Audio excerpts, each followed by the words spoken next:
ایک اللہ والا مست ملنگ بابا کہیں جا رہا تھا۔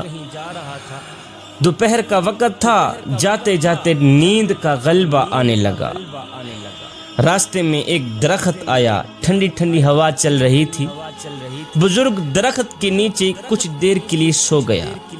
جب سویا، آنکھ لگی، نیند آئی، خواب میں اسی درخت نے اس بزرگ سے مخاطب ہو کر کہا، بابا جی اگر آپ میرے جیسے بن جاتے تو کیا ہی بات ہوتی۔ اللہ، خواب کی دنیا میں جس درخت کے نیچے بابا جی سویا ہوا تھا، اسی درخت نے بابا جی سے مخاطب ہو کر کہا، بابا جی اگر آپ میرے جیسے بن جاتے تو کیا ہی کمال کی بات ہوتی۔ خواب کی دنیا میں اس بزرگ نے اس درخت کو کہا، اوے میں تیرے جیسا بن جاؤں، پہلے اپنی خوبی تو بتا کہ تیرے اندر خوبی ہی کیا ہے۔ درخت نے کہا، میرے اندر خوبی یہ ہے کہ کوئی مجھے پتھر مارے نا تو میں اسے پھل دیتا ہوں۔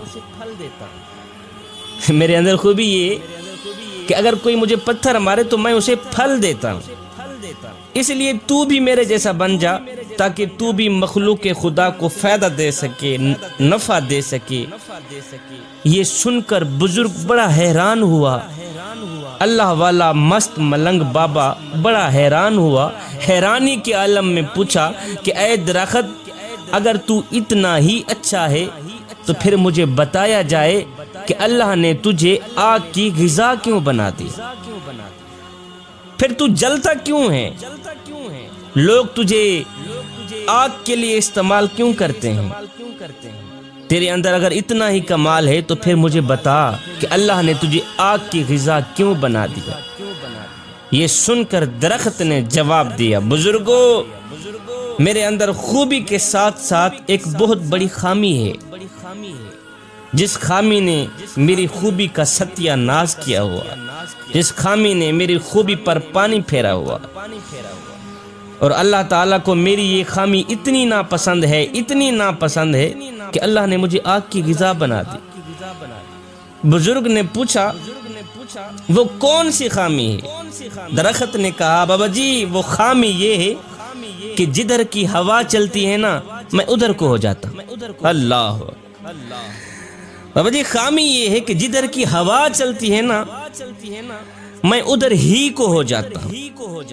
مطلب یہ ہوا کہ جدھر کی ہوا چلے ادھر کو ہونے والی چاہے جان والی چیز ہو یا بے جان چیز ہو، اللہ تعالیٰ کو ناپسند ہے۔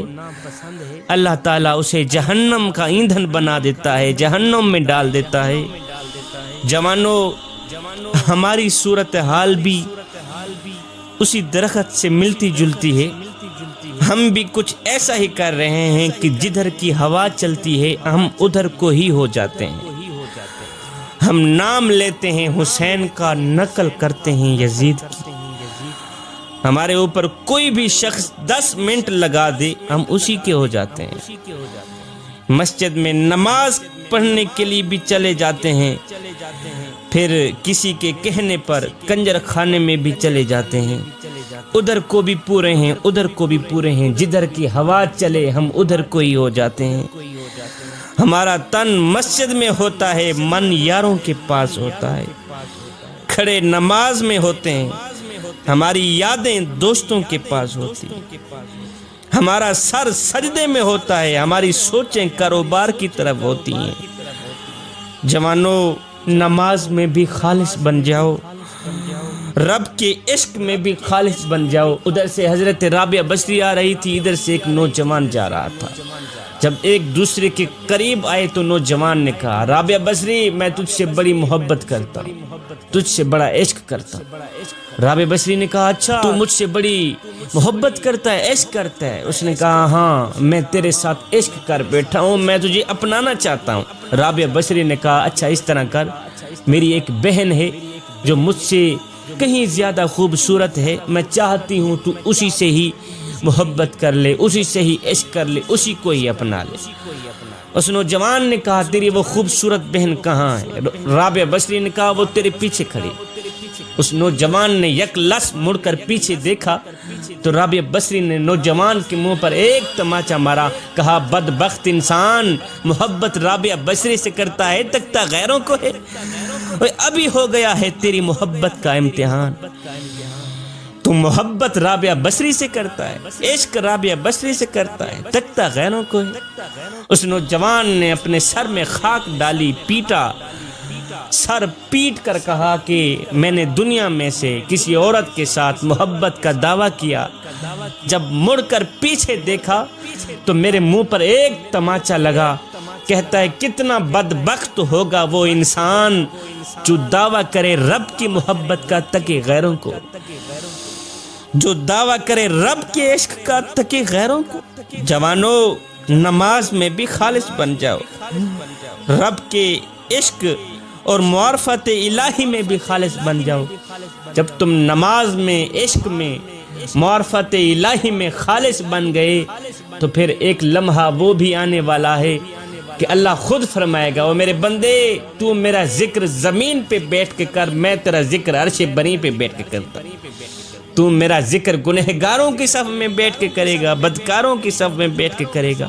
جب میں تیرا ذکر کروں گا تو گنہگاروں کی صف میں بیٹھ کے نہیں کروں گا، بلکہ معصوم فرشتوں کی صف میں۔ جدھر کی ہوا چلے ادھر کو نہ ہو جایا کریں جوانو، ایک اللہ کے بن جاؤ، ایک اللہ کے بن جاؤ۔ جب تم ایک اللہ کے بن گئے پھر دنیا میں بھی کامیاب بن جاؤ گے، آخرت میں بھی کامیاب بن جاؤ گے۔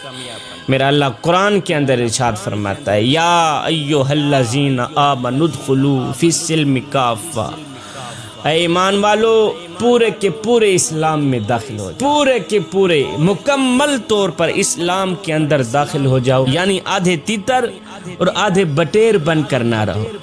اگر کردار یہی ہوا تو پھر مثال وہی ہوگی کہ دھوبی کا کتا، نہ گھر کا نہ گھاٹ کا۔